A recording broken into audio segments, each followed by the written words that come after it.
Hi. My name's J.C. McCauley. I'm Naisha McCauley, and you're watching AccessTV.org.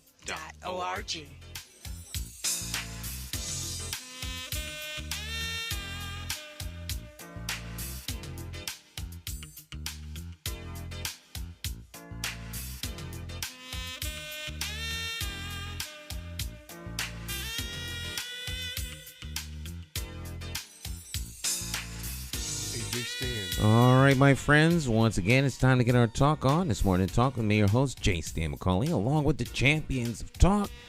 Dr. Maya Bowen's in the house. Kasiki is in the house, along with a special guest joining us in a few minutes here.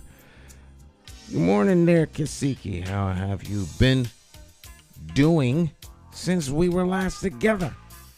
Stan, I've been doing great, man, and just good morning to all our listeners and viewers. I'm so happy you're tuning in with us today. And you're correct. We have a phenomenal guest, a folk hero to some. And I can't wait to bring him on. So good morning, everyone. All right. We got Dr. Bowen also in the house here. Dr. Bowen, how you doing? Good morning. Happy Black History Month. We crossed over into February pretty swiftly. And, it may be recognized as 1 month, but I woke up this morning black, just the same way that I did in days past. So to all that are celebrating this month, may you have a prosperous and productive one. All right, so you went to bed black, you woke up black. Absolutely.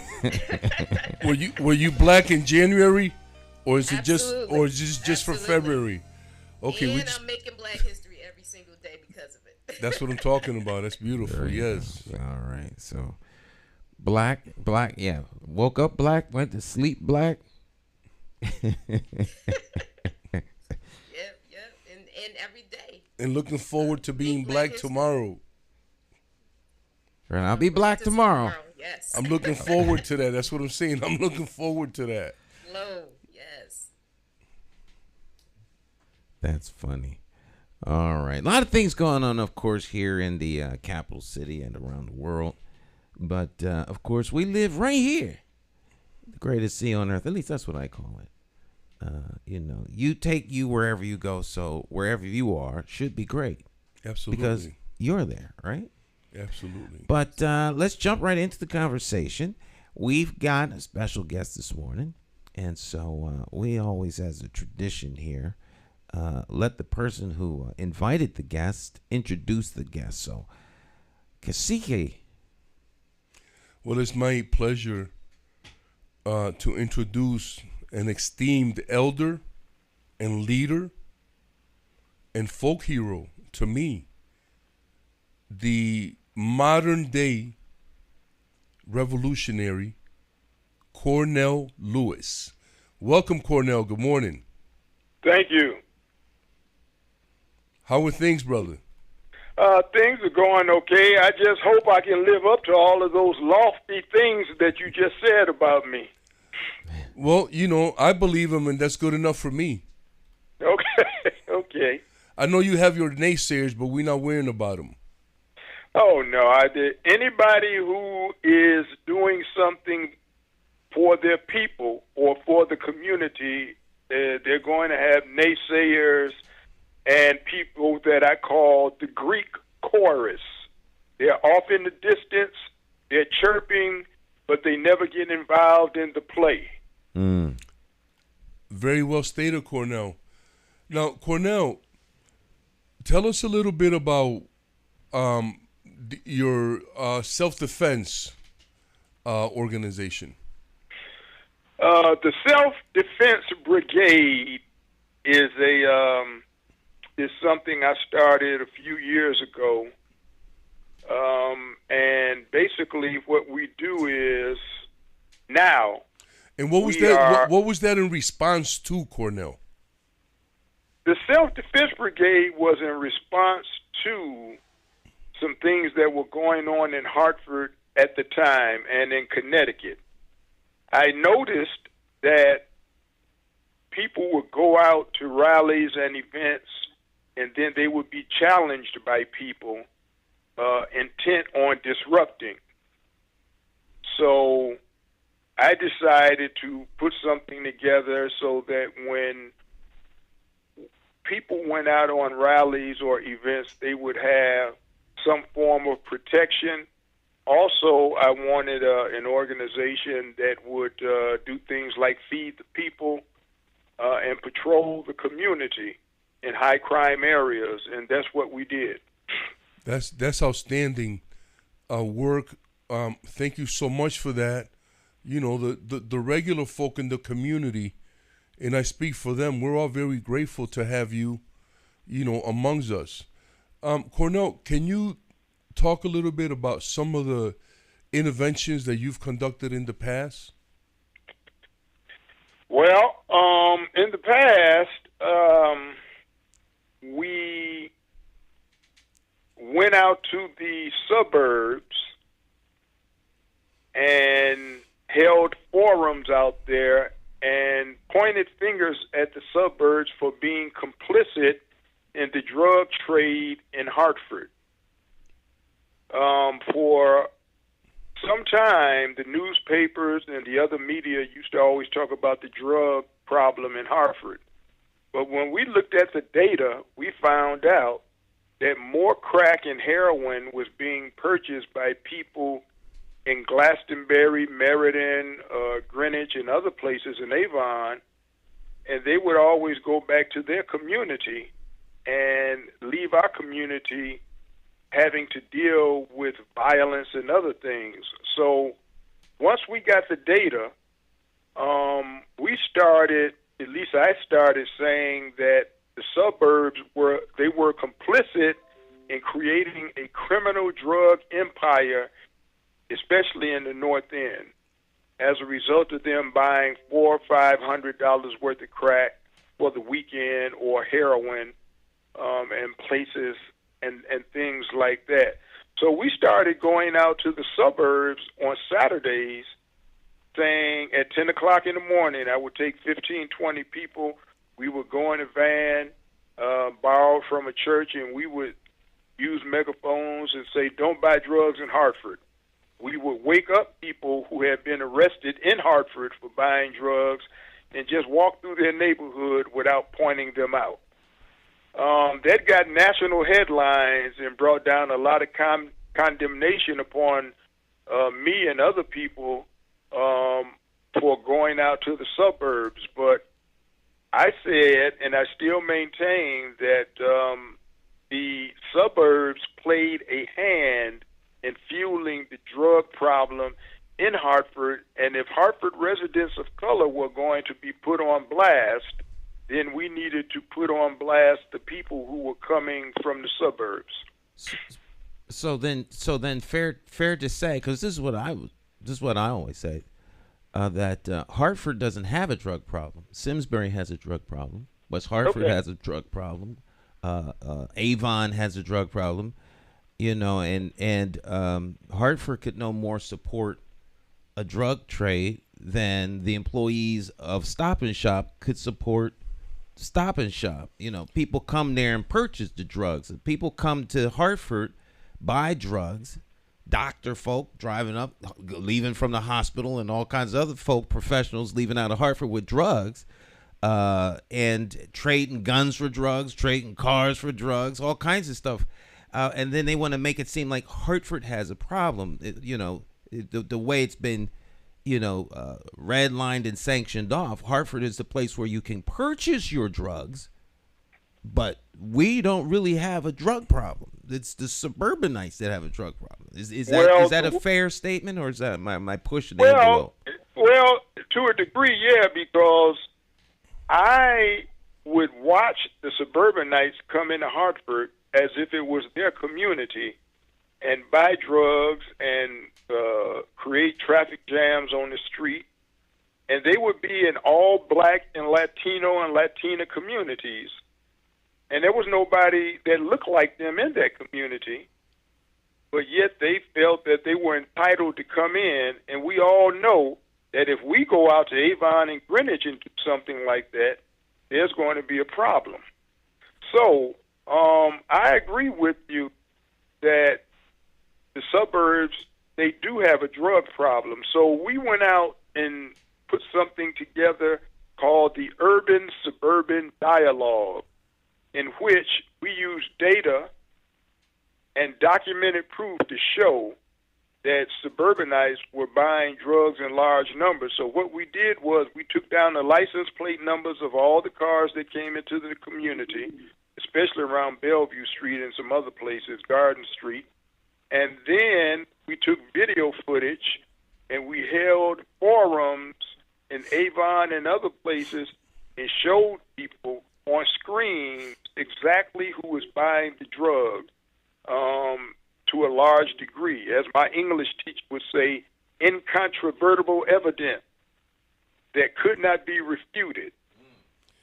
Well, I have to agree with both of you, because the idea that these suburbanites would come into the city and purchase drugs in an amount that the local residents couldn't afford, yes, makes that individual, puts him on a different scale, so he can do even more harm to the community than he's already doing on a small scale. So these suburbanites they're creating like these drug moguls in our midst, So I definitely agree with that.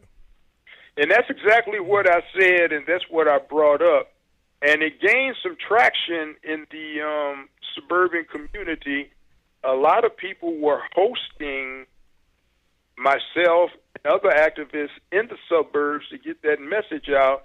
And one thing that really brought it to the forefront is some white young men in their 20s, I think, purchased some heroin on Whitney Street. And they went back to their idyllic, community. I think it was called Devonwood. Multi-million-dollar homes, I think it is. And they were going back that way, but one of them ran into a tree and killed himself and injured other people because he was high. But these kids from Devonwood would wait for their parents to go on trips to Europe or wherever they went, and then they would have these parties in this guarded, rich, super white, rich community, and they would come to Hartford to buy drugs, and they would buy tons of drugs, and they would party all weekend and everything else. But when that boy wrapped that car around that tree, and it was found out that he purchased drugs in Hartford and was taking them back to one of those parties, that opened up a lot of people's eyes. That's incredible, man. That and the way that I see this, right, the way that I'm processing this is that although there were some angry white people that you would expose their community, there were some that were intelligent enough to understand that you were creating a public service for them. But in contrast to our community, they don't accept that as a public service. They call it other things, and that's they call it other things. Snitching or whatever, yeah. But the level of ignorance that our people process information like that sometimes is just beyond it's unintelligible, man. Well, it's interesting because you're right. The people in the suburbs actually hosted me at their spacious homes, and they allowed me to speak at the church in Avon that Martin Luther King spoke at when he was in Hartford. In that area, and they allowed me to talk about the very things that we're talking about. So they processed the information in such a way as to help me in a healthy way. Yeah, to help me get it the process out. The newspapers across the country said this, big headlines.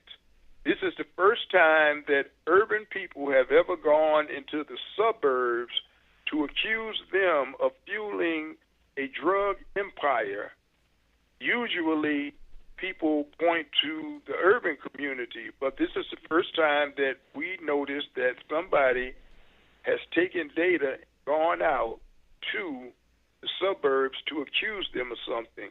And like you said, the evidence was there, the arrest records were there, and the people in the suburbs processed it one way, and some people vilified me, but the people in the urban communities, they were grateful, a lot of them, for us, trying to stamp out that particular menace to the community.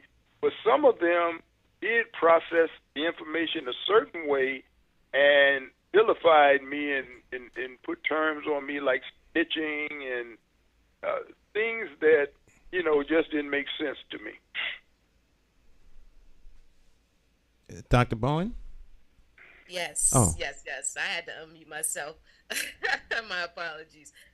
Just taking it a step back in regards to the story you were telling. I got some mixed signals going on in terms of identifying whether or not the young man who lost his life by having a car accident. Did you state that he was 22? Because I did hear you refer to him as boy. So was he?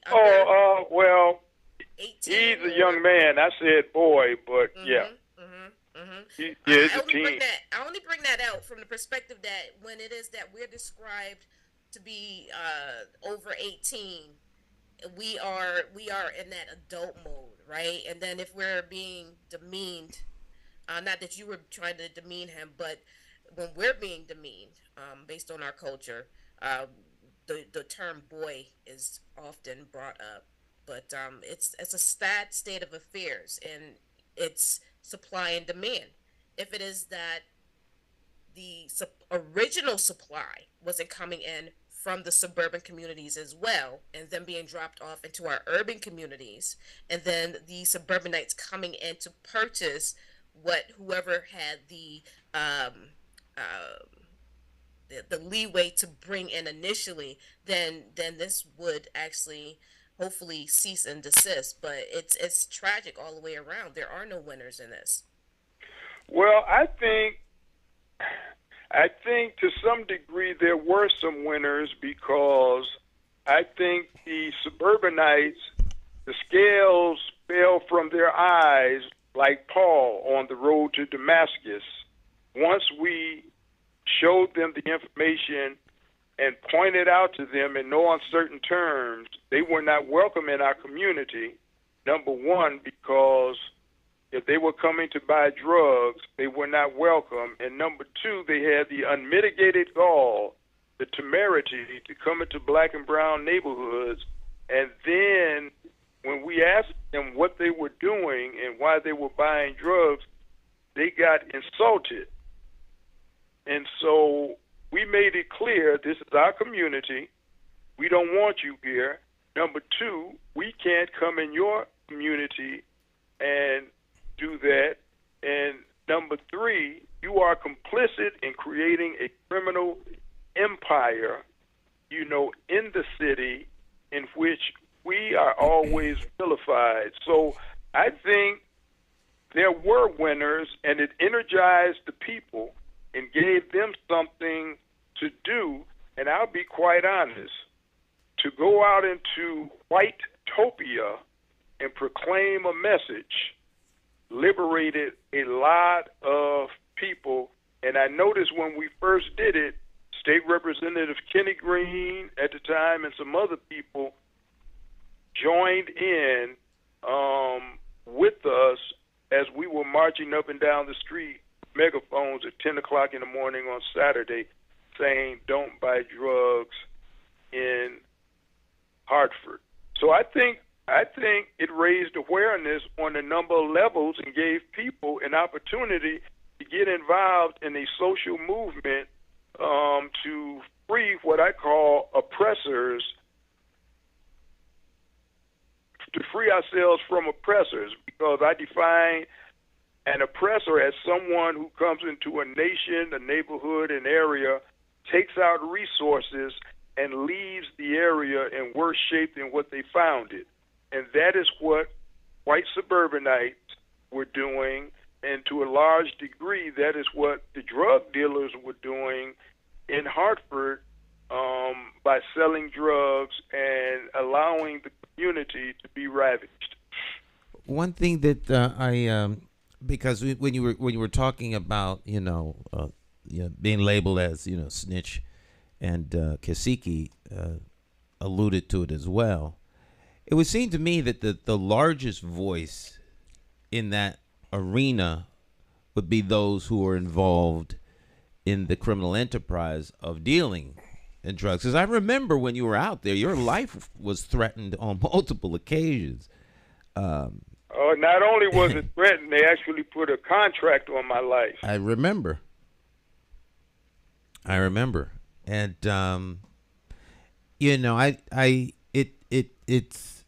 it's quite an undertaking to take a bold stand like that. But the more our community does that, the more we take control of our community. Because as I see it, communities are self-sustaining, self-educating, and self-policing.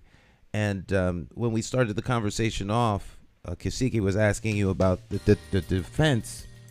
We're gonna blow through this break. The defense brigade. Yes, self-defense brigade. Yes. And when you're out in the, out on the front lines, if you will, and advocating and moving agendas forward for the good of the whole, there will always be agitators. But I also believe that our community needs to be, defended, just period. And I think that's one thing that our community doesn't really have that it should have.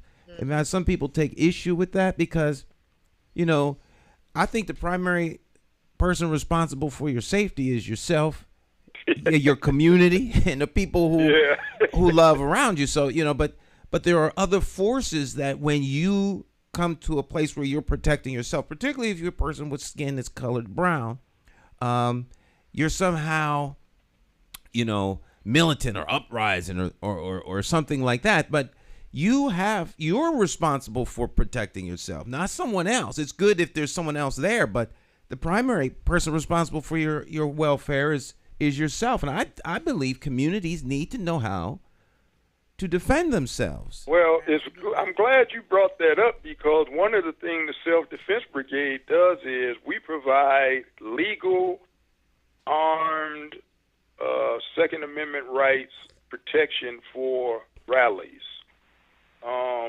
Several years ago, counter-protesters, mostly whites, had a habit of attacking peaceful protesters. So the Self-Defense Brigade got together with some other groups.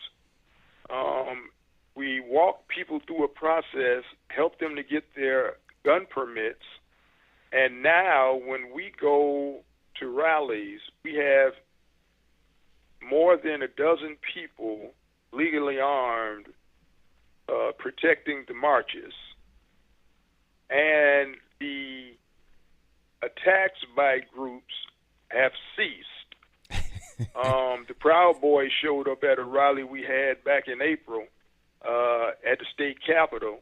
I went up to them, had a talk with them, and said they could watch and do whatever they wanted to, but if they started trouble and attacked us, we were going to defend ourselves.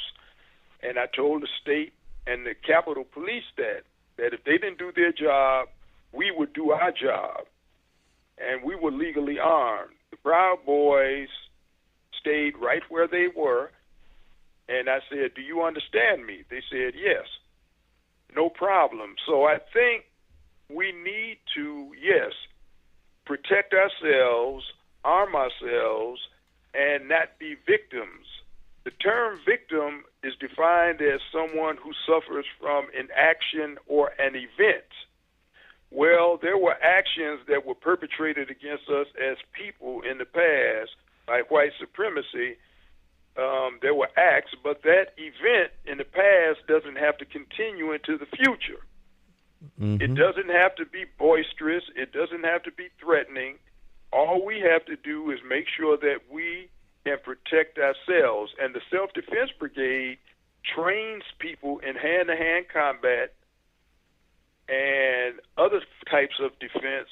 And so every time we go out, everybody's trained in hand-to-hand combat that's with us, and a lot of the people are legally armed. And that is how we travel, and we believe that we need to be like that. Now, like you said, there are some people who disagree with us. But if I read history correctly, the only defense we had in the past against white supremacy and some of the other evils that afflict us from other groups was ourselves. We knew the dominant society was not going to protect us. I call that level of defense old God. That's what we brought with us from Africa or wherever we came from in the diaspora. Since we have been in America, we have accepted other gods that allow us to look upon the higher nature of our opponents. But if people keep beating you, keep killing you, keep diminishing your character, you have to ask yourself, do they have a morality? And if they do have a morality, or if they do have some kind of higher purpose, or as my theological teacher used to say, the imago Dei, or the image of God in them, then where is it? Because they keep doing the same thing. So I say that if we can't depend on the government to protect us or the police or the God that we have accepted since we've been in this country as people from the diaspora, then it's time to get rid of that which we think can protect us and create something that we know can protect us. And the Self-Defense Brigade has done just that. We have weekly and bi-weekly trainings in self-defense, hand-to-hand combat, and we get more and more people to get their gun permits and join us to make sure that we are protected when we're out in the community advocating for racial justice. So, Cornell, first of all, I want to say congratulations, because your response is very Malcolm X-like. And it's simply a prepared response. You're prepared in case something happens. And if nothing happens, then nothing happens. Nothing happens, right? Right. So, but you are prepared to defend selves by any means necessary. As one should. Well, what we do is this. All we do when we go out on a rally is, or we go somewhere, we tell the opposing forces we don't want any trouble. That's clear. But we say if you start something or you attack us in the name of all that's holy, we're going to defend ourselves. So now the onus is on the oppressor. And we've had problems with people in Ansonia and other places that have come out, Nazis, skinheads, white supremacists, and we tell them plainly what our position is. We don't holler, we're not screaming, we're not going back and forth. We're silent, vigilant, but make no mistake, if you attack us, we will defend ourselves, and then we'll just let the lawyers figure out the rest. That's an incredible response, Cornell. Thank you for that. Now, I want to change gears a little bit, brother. Go ahead. And I want to bring us up to speed on what is the issue that you're working, that the Self-Defense Brigade is working on currently, right now. We're working on a couple of issues. One is in Suffield, some black and brown students at the Suffield High School, I think between 13, 14, 15, 16, put together a Black Wall Street exhibit for Black History Month, and the school canceled it a month before, 3 weeks before the thing was supposed to happen. The young people got the money together. They got the musicians, the speakers, and the superintendent and the principal put the kibosh on it. We demonstrated at Suffield High School in protest. We had dialogue with superintendent. We had people call in to voice their displeasure, and we got the superintendent and the principal to issue a mea culpa. You know, they fell on their sword and apologized profusely about canceling the event. But they said they felt as if it caught them off guard, the rapid nature by which the kids put this together. And they felt it needed more supervision. However, we feel that some of the parents at Suffield High School, of the young people, actually thought teaching about Black Wall Street, what happened in Oklahoma, Tulsa, Oklahoma, when the black community was bombed from the air by airplane, we feel that some of the parents of the white students looked upon this as critical race theory, and they put pressure on the principal to and the superintendent to cancel it. So we're working on that to make sure they understand that we were displeased. Now, we had a small rally up there. They thought I was coming along with some more black and brown people, but what the Self-Defense Brigade did was we sent white females who work with us, who in millennials in their 40s and 50s, up to the school. The police were looking for black and brown people. They had the street blocked off with barricades. They had yellow tape up, but they only saw white females walking toward the school, so they took everything down. And then the white females who worked with us took out the megaphones and the signs and started protesting, which caught them totally off guard. That's one thing. And then we're working on some other things up in a place called Shelton, where the police handled a black man in his home disrespectfully. So as an educator, I've got a lot of questions, but my one main question is, why wouldn't the superintendent and the principal put into writing whether or not they would have made the same type of decision if the group of students was not black, right? Well, So, yes. so that will provide us with some substantiation of their actions that they took. CRT in and of itself is really something that gets addressed in a legal environment for law students. So the fact of the matter is that black people are part of American history, and why wouldn't we tell the full history of a country that we had almost 100% in building with our hands without pay? Yes. I agree with you.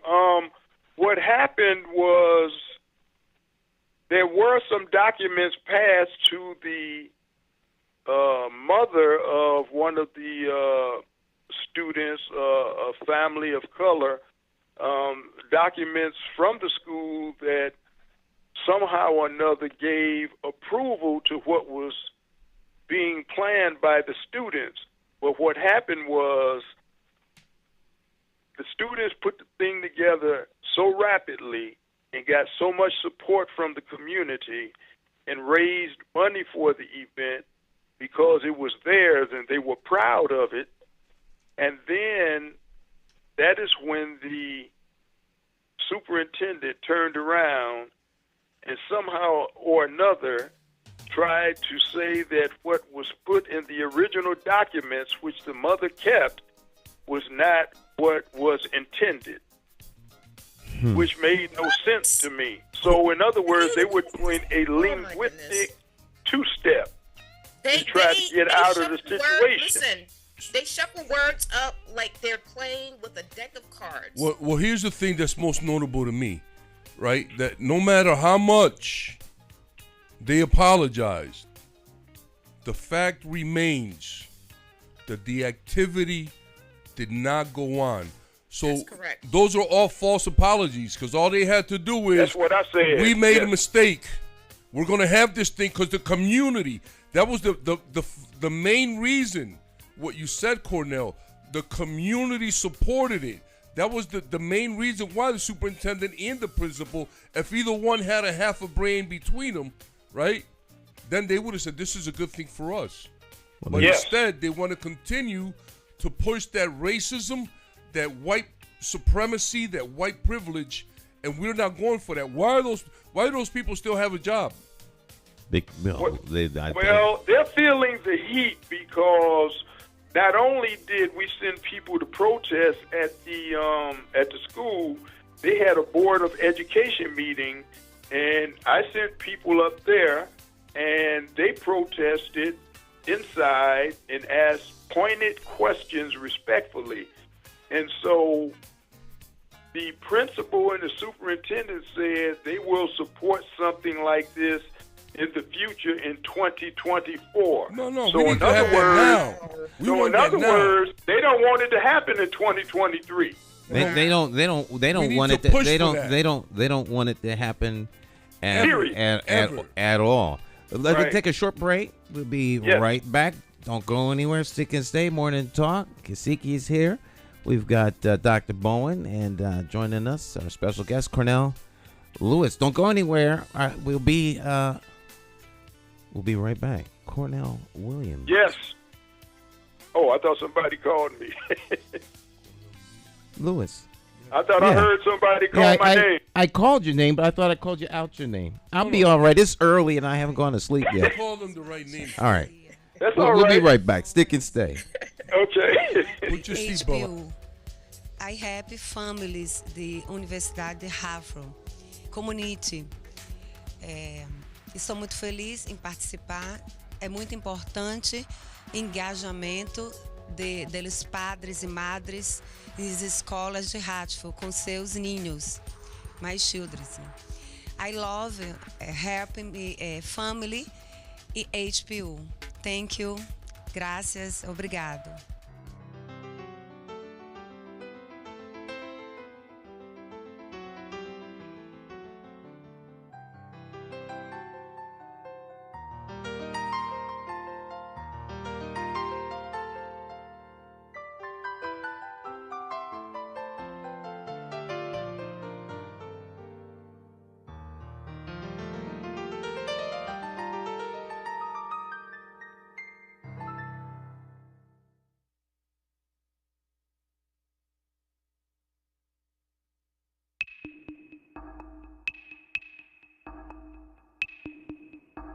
Every bad political decision is made by a politician elected to office. So if you think your vote doesn't matter, just remember this. There are people sitting with politicians in a back room making deals about your future, making policies about your children, making decisions about your neighborhood. To them, you are just a vote. You are not their charity. You are not their cause. You are just a vote. Elections have consequences, and if you don't vote, you are actually voting to keep these people in power to work against you. Now, more than ever, you need to make your vote count. Declare your independence from the plantation of party politics and free your political mind.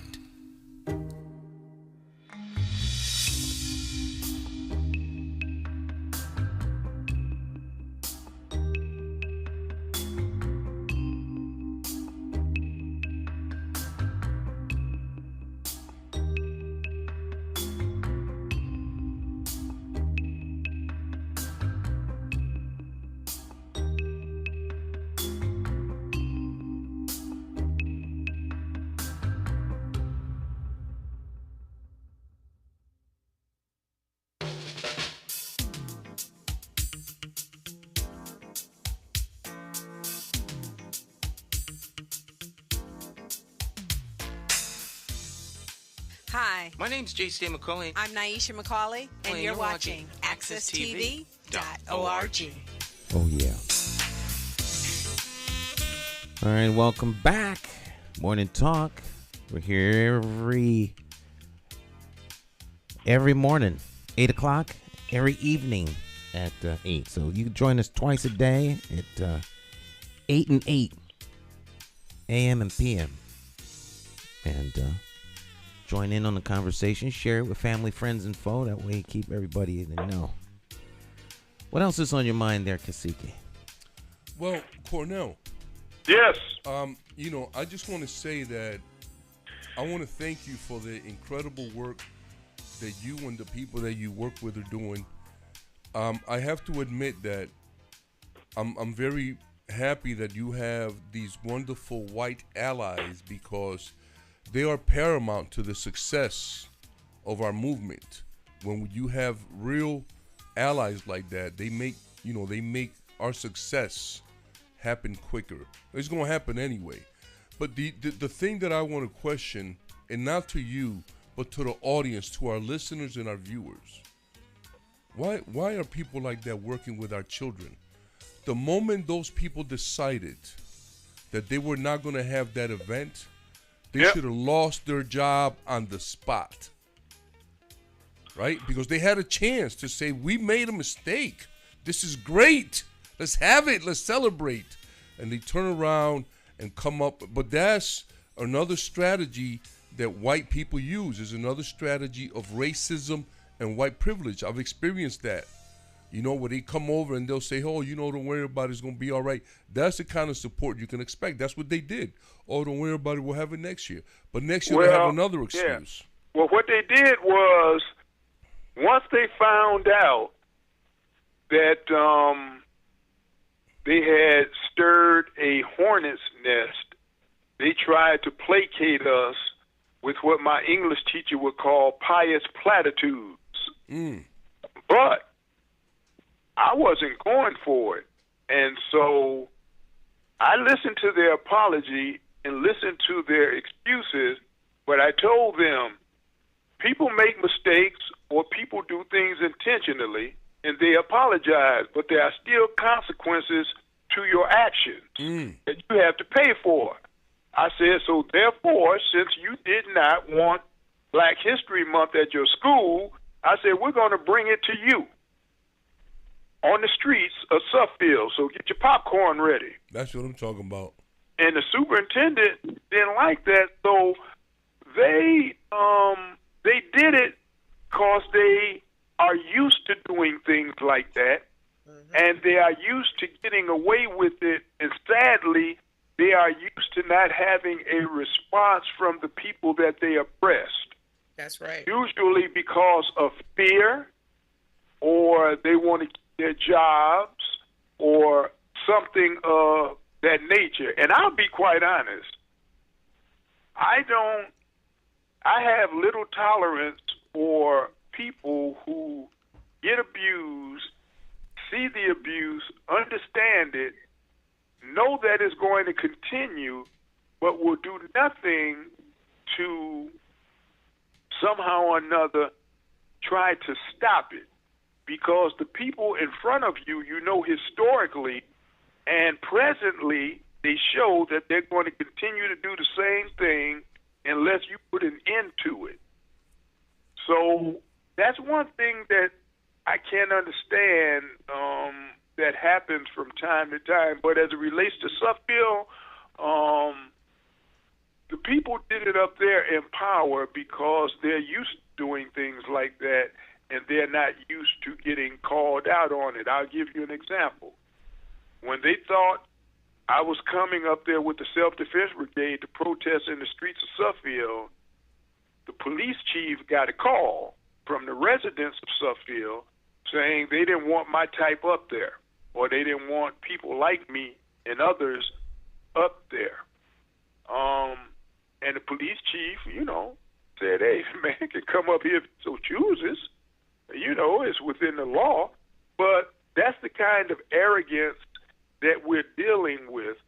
And people have to be called out on stuff like that. But most importantly, something needs to be done to let those in power know that we're not going to accept this. Now, how much people are willing to sacrifice to do that is another question altogether. Well, this raises another extremely important point, and this is to all the black and brown bureaucrats and black politicians out there. Listen to what I'm saying. I want to know why, when this event was canceled, why didn't the white state reps and senators from across the state, Matt Ritter, what happened, man? You had a chance to do something. You should have been all over this. Where was Mark DeBella? Where were these other politicians? Why weren't our own politicians, right? Where was Doug McCrory? Where's the guy that's running for mayor, right? Eric Coleman. Why weren't you outraged at this? Why didn't you have a press conference? You have the platform to do this. Where was Edwin Vargas and Minnie Gonzalez, right? Where were you in this? We need you all to step up and hold these people accountable for the crimes that they commit against our community. Stop apologizing. Stop hiding. Stop being cowards. Step up. Let your voice be heard. Say, this ain't right. Well, Luis, Brother Delgado, here's the problem.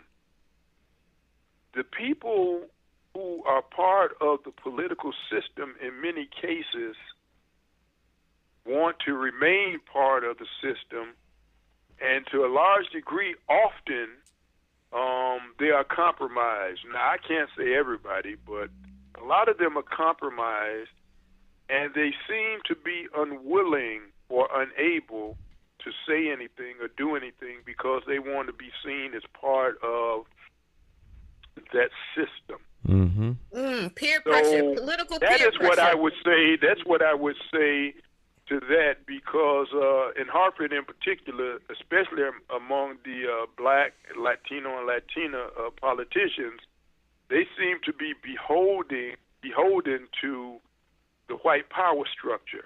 I didn't hear that, Cornell. Can you repeat that one more time, please? Okay, I said the black and brown and Latino and Latina politicians in Hartford often are compromised by the system that they claim they belong to. Therefore, they are reluctant to raise their voice or do anything that would jeopardize their so-called standing within their political party, because that is where they get their sustenance, their meaning, and their food, so to speak, from. Is from that particular party. I don't really know if you can operate effectively as an oppressed person within a political party, an oppressed group within a political party, because every time you seem to make some kind of gain, it's taken away. Police accountability bill went in one way, came out another way. The George Floyd bill went in one way, came out another way. So every time we are giving something, it is taken away. And so to be part of that political system and think you're actually going to make change, I don't know. It just doesn't seem to add up. 2 and 2 doesn't add up to 4, because who hold power actually take back whatever they give you grudgingly. So in 2023,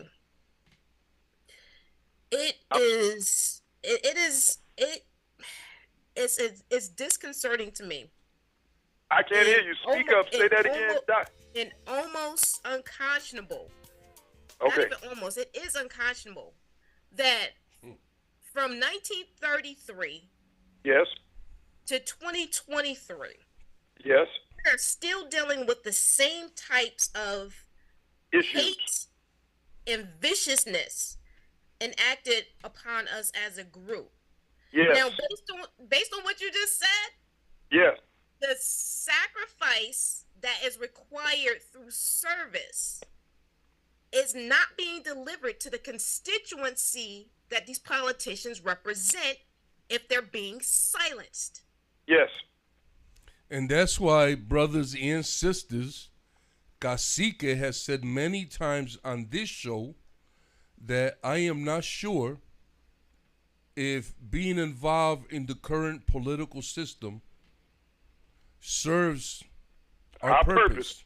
That's right, serves our purpose as black and brown people. And let me say Brother this Delgado, one more time. Yes, sir. Yes, sir. Let me just say this. I'm glad you brought that up because I bring this up often with people when they look at me. The system that we currently live under does not seem to be supportive of black, brown, oppressed people, LGBTQ people, Native American women, or women, period. If white women were missing the way that Native American women would come up missing in this country, and especially in Canada, there would be a revolution. People get killed all the time by people who are supposed to protect us, and guess what? It continues to happen. The current system that we're living under, democracy, has given birth to and continues to nurture this endemic racism that we find in this country. So my question has been for a long time, after doing research and reading and other things, why do we continue to hold on to a system like Linus in the Peanuts comic book character strip holds on to his blanket to keep us safe? I have an idea. I have an idea. So we have in Native American culture, brother. We have four healths, right? We have mental health. Okay. We have emotional health. We have physical health, and we have spiritual health. Okay. And when any one of those things are not in balance, we have an issue. So the reason that we hold on to stuff, Cornell, is because we always go back to what's comfortable, even when it hurts us. I understand that. Because it's what we know. So, and I often speak about this on the show, we have been socialized to speak a language of servitude, a language of slavery, a language of death, because we always have to speak up to white folk and they always speak down to us. That's how it's been.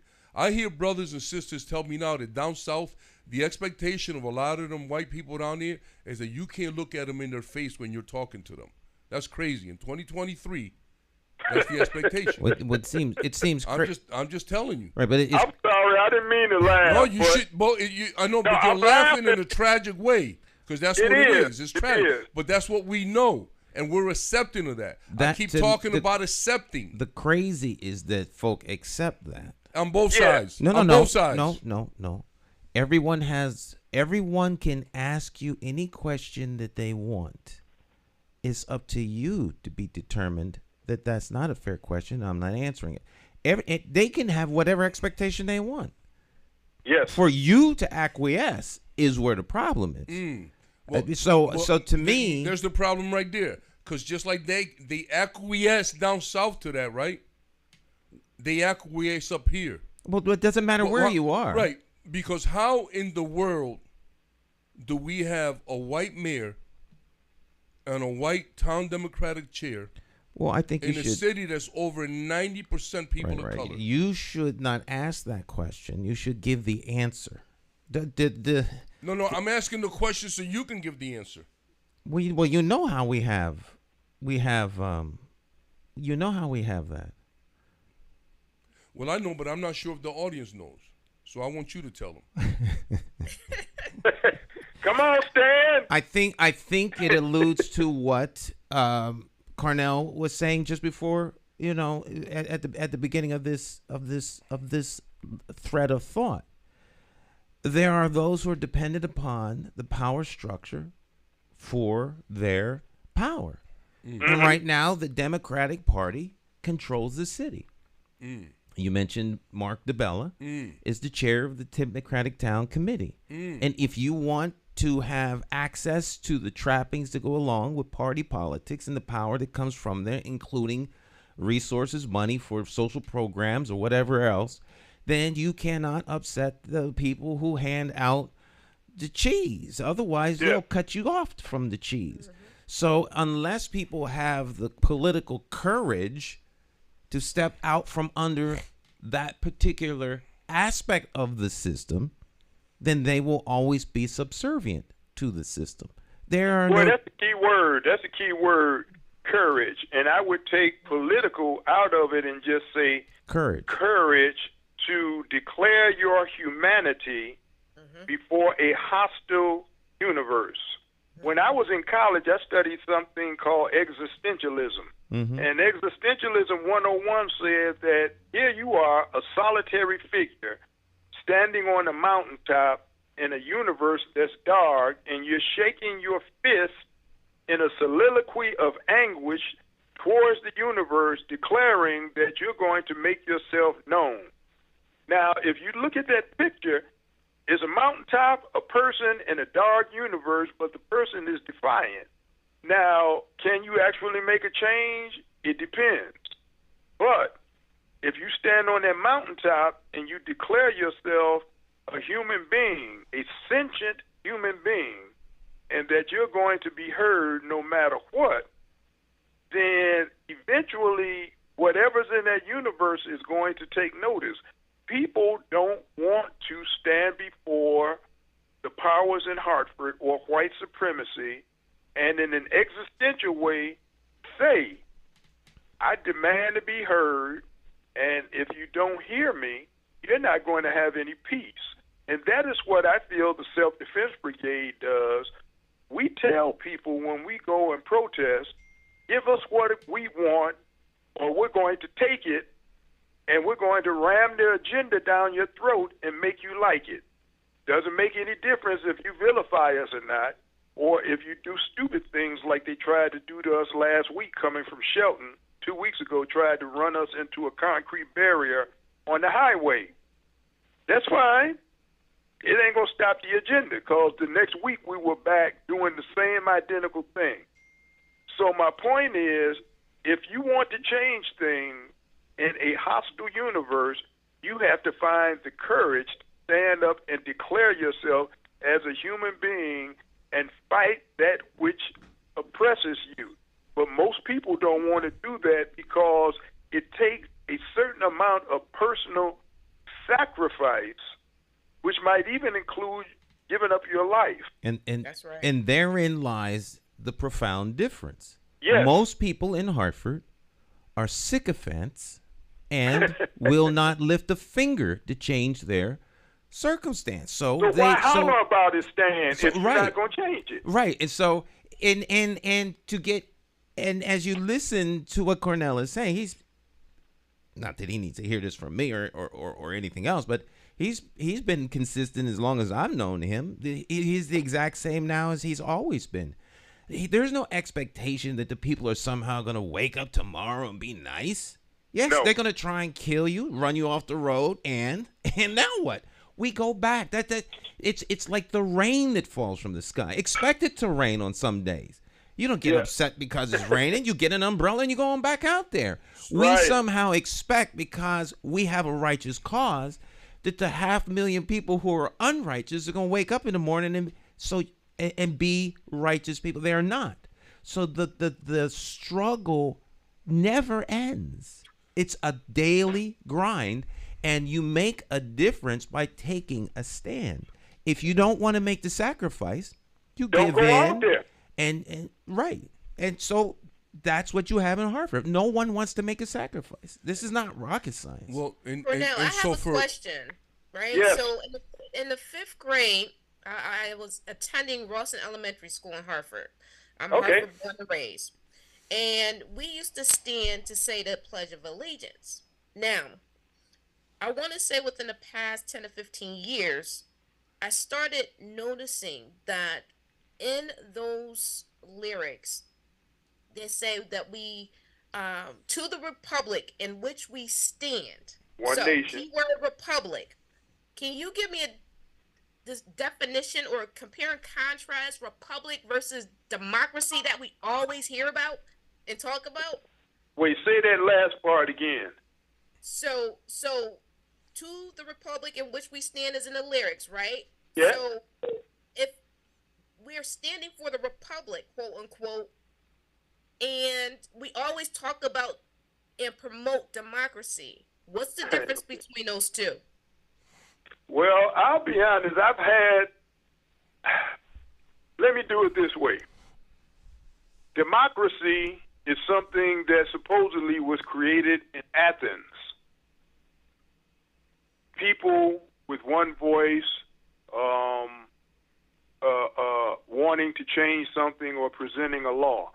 If my Greek is just sufficient, demos, people, and kratin, power, people power, is what democracy is supposed to be about. But in reality, America is an oligarchy, which by definition means representation or rule by a few, and that's usually the people with more money and more power. Now, that's how I understand democracy. The republic of which you speak has always been a mystery to me because the definition keeps changing. So I'm not quite sure how to answer that part about a republic, but I do know this. There is no such thing as a democracy in America. People are being bamboozled and fooled into thinking that there is. There's only an oligarchy, but we keep presenting the issue that this is a democracy. And if we are living under a democracy, then it's not working for us. And as Stevie Wonder said in his song, ain't no use in us trying to sit down, trying to work our problems out. We both know the truth. There ain't no use. Each other we must do without. And that's how I feel about democracy. Now, republic, I'm vague on because it keeps changing. Okay. So you got to explain that one to me. Well, the definition. Well, brother, according to the Merriam-Webster's. Now, how you going to read out of a Merriam-Webster dictionary when you know that has nothing to do with us? Well, hold on. Wait a minute. I want to make a point here. That's why. I want to make a point. Brother got the dictionary on. Yes, sir. A government. Let's go, Kasike. A government having a chief of state who is not a monarch and who is in modern times is usually a president. So you can have. That's democracy? That's republic. Oh, okay. That's a republic, yeah. Yeah, republic. So we do have. Well, we have a representative republic. We have somebody who's not a monarch. So that qualifies us as a republic because he's a president. Okay. It's usually a president. But democracy, like Cornell says, is different. You know what I'm saying? Democracy is a construct. It's as valuable as any other thing. I mean, it's you know. But we don't have that either. We don't have that either. The whole Athenian model that it doesn't have any true representation in America. Right. Yeah. And so America always looks for ways to, I call it to me, politics in America is like the Harlem Globetrotters. You got to have the Harlem Globetrotters, and you have to have the Washington Capitals, the most losing team in sports. So, but they all work together. Because without the Washington Capitals, you have the Generals. I'm sorry. Without the Generals, you have the you don't have a team. The Globetrotters have to play against somebody. So you have the part. That's why I say you got to free your political mind from the plantation of party politics. We are sovereign individuals who, in theory, have come together to form a representative republic. And I thought what Cornell was saying in the very beginning of the program was very, very profound. They went out. The Proud Boys was there. Went over to the Proud Boys and said, look, if you don't start nothing, won't be nothing. Then he went to the Capitol Police and the state police and told them, you all have a job to do. Your primary job is to protect us. I guess as well as the Proud Boys over there. But if you all do your job, all of us get to go home. But if you don't do your job, we will do ours. And they were good with that because those are the rules. It was clear. It was crystal clear what we were saying. We didn't do it in a threatening manner. As a matter of fact, if you looked at the front page of the Current, I shook the guy's hand. But I told him as I was shaking his hand, we don't want any trouble if you do this. Today I solve all problems. And then I said to the black and the brown brothers, capiche? And they said, capiche. And I said, fall back. And we left the Proud Boys standing right there and wondering if we were serious or not. But you know what? They never made a move because they could not afford to find out if we were serious or not.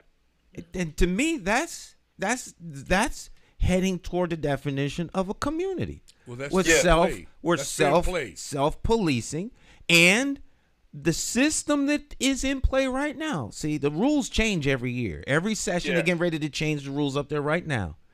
So every session they change the rules. The rules change just like they do on a football field. Oh, you can't kick it this way this time. And so it's forever changing. But the rules that are in play right now are the rules. The police serve us, not the other way around.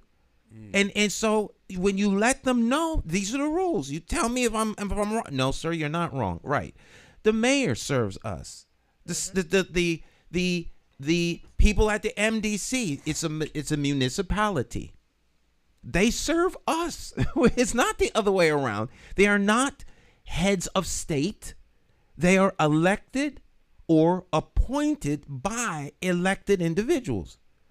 And so to me, the problem is less the rules of the game and the people who are making the rules. And on a local level, we have local rule makers. Our city council are the local rule makers. So if you have city council people who are elected to office, who serve on the public safety committee, aka chairs of public safety, they have the authority to set certain boundaries along with the mayor who's elected and hold the police chief accountable. If we don't like what the police chief is doing, after you tell the chief and he doesn't refuse to hear your issue, then he's not really the one with the problem. The mayor and the city councilors are the ones with the problem. And if they don't listen, then the real problem makers are us who don't want to make any sacrifices because we like things being comfortable, who sit idly by and allow them to stay in power. There's one thing that you said, Stan, that is really interesting. You talked about letting the people in power know where you are and what it is that you want, and to make that clear. After Tyree Nichols was killed, we had a rally in Lozada Park, and Luis Delgado and some other people were there, and we went to the police station, and we talked to the police chief in the lobby and let him know some things about how we felt and how we expected them to act in such a way as never to have anything happen in Hartford as what happened to Tyree Nichols. Now, that was on a Saturday. On Tuesday, we followed that up. Me and one more person went and talked to the police chief and reinforced what we had told him Saturday. And you know what he said, sitting in his office? After we explained to him what we expected out of the police as a group, the Self-Defense Brigade and all of these other people and these allies that we have with us, he said, I understand. He said, I said, I know how you guys operate. We know how you travel, talking about legal armed defense, and we are willing to listen and to try to help implement some of the things that you want, and we want to assure you that we're going to try very hard to make sure nothing like that, which happened to Tyree in Memphis, happens here in Hartford. Now, my point is this. The only reason he said that is because he knows how we've organized and how disciplined we are as a group and how we travel and how skilled and knowledgeable we are in the law.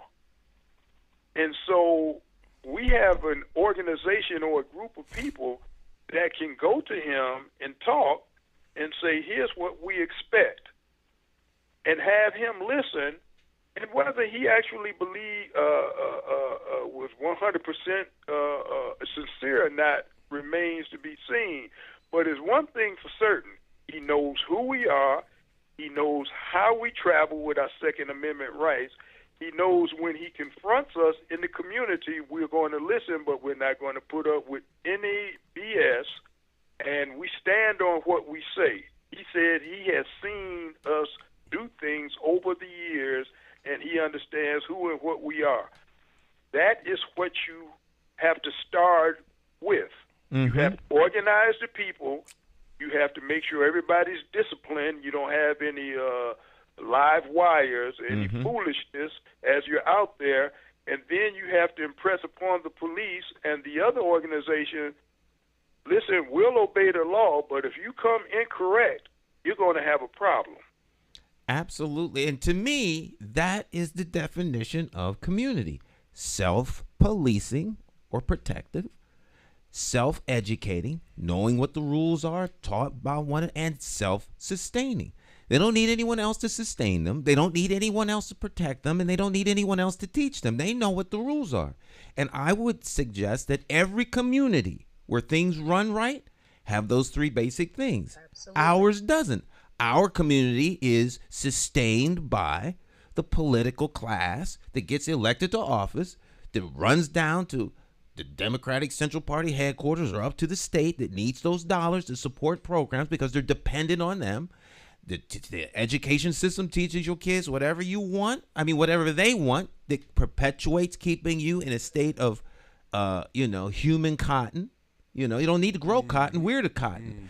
And they make money off of us. As long as they keep us fed, they're going to make money.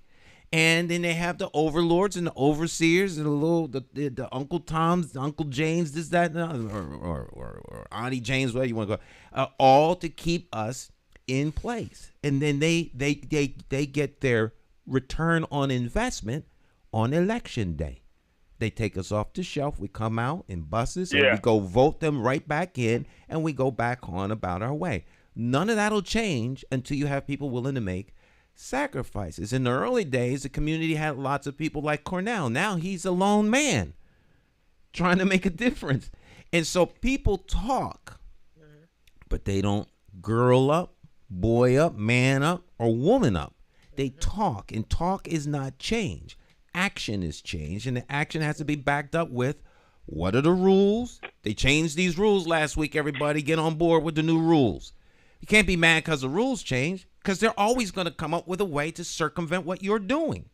Well, yeah, and you know what? It's interesting you said that about actually doing something versus talking, because the old revolutionary Che Guevara said this: words are beautiful, but action is supreme. And when you talk about people in the past sacrificing, doing things, trying to make a difference, a book that illustrates that perfectly was given to me by somebody. It's called The Warmth of Other Suns, S-U-N-S, by Isabel Wilkerson. And it's about the story of America's migration. People from the South coming up to Chicago, St. Louis, East St. Louis, Detroit, where I grew up at. And you can see in this book the sacrifices that people made and how they fought in the South and how they fought in the North. I lived in Detroit at a time when people came together and fought because we lived in an all-black community. See?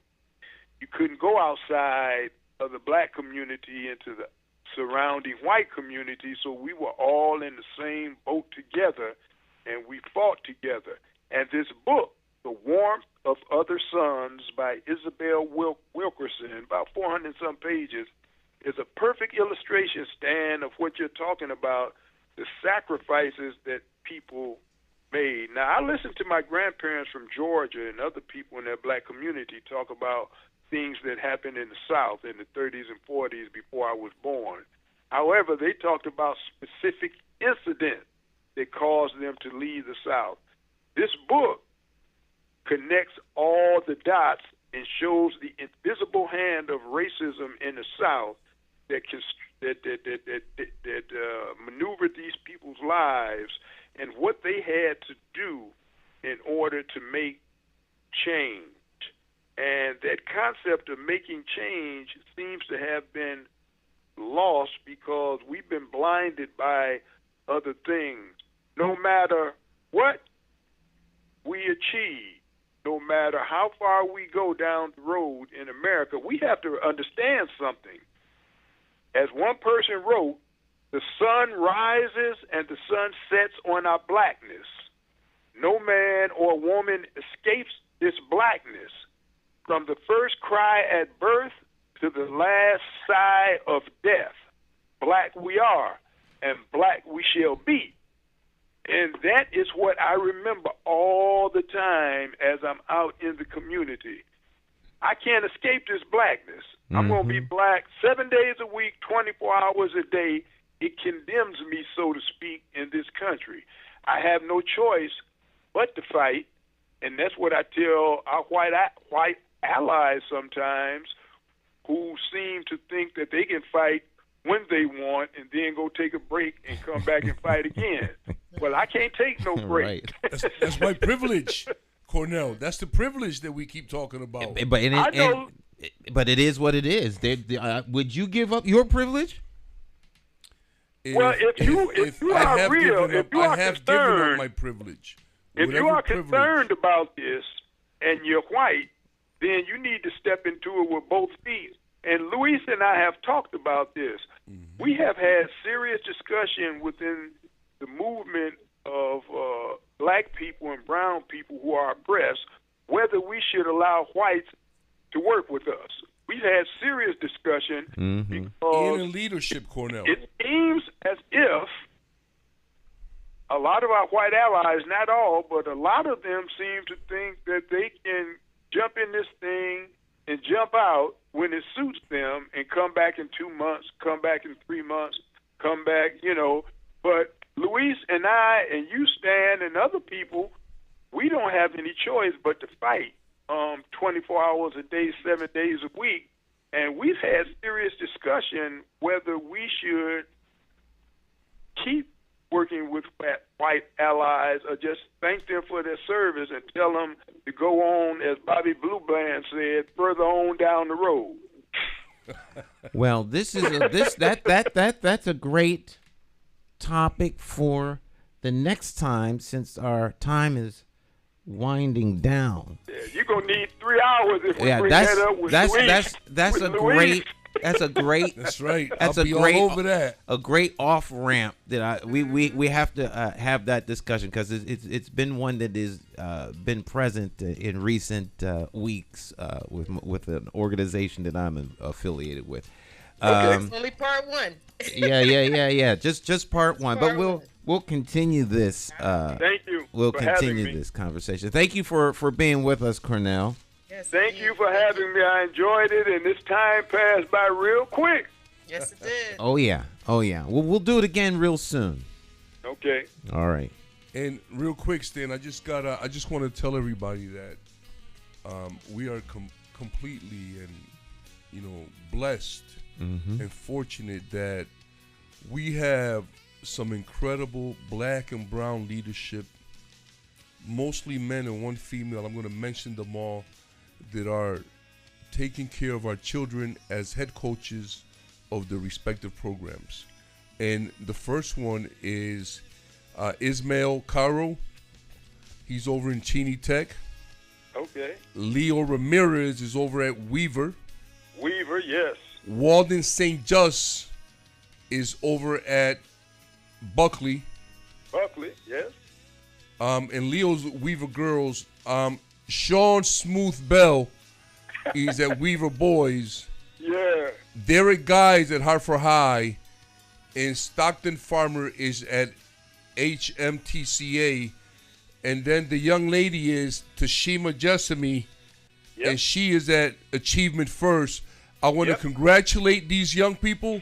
I want to thank them. I want y'all to know that the community is extremely proud of you for all the wonderful work that you continue to do. And once again, this is a great big thank you from the community. Keep up the great work. And don't forget that you have our ears. And if you're in need of some counsel, you're always welcome to reach out to any of us. Peace, family. Thank you so much. And to the Elder Cornell, brother, thank you so much for coming. It was great having you, man. Thank you for having me. And now I'm going to get some of that Bustelo coffee that you turned me on 2 years ago. All right, brother. Thank you, All Cornell. right, we'll see you next time. Dr. Bowen. Okay, thank you. Yes, I want to say peace and blessings to everybody, and add The Warmth of Other Suns, SUNS, by Isabel Wilkerson to your book list. Peace. All right. All right, my friends, we'll see you next time. You all have a blessed rest of your day. We'll see you. Ciao, ciao.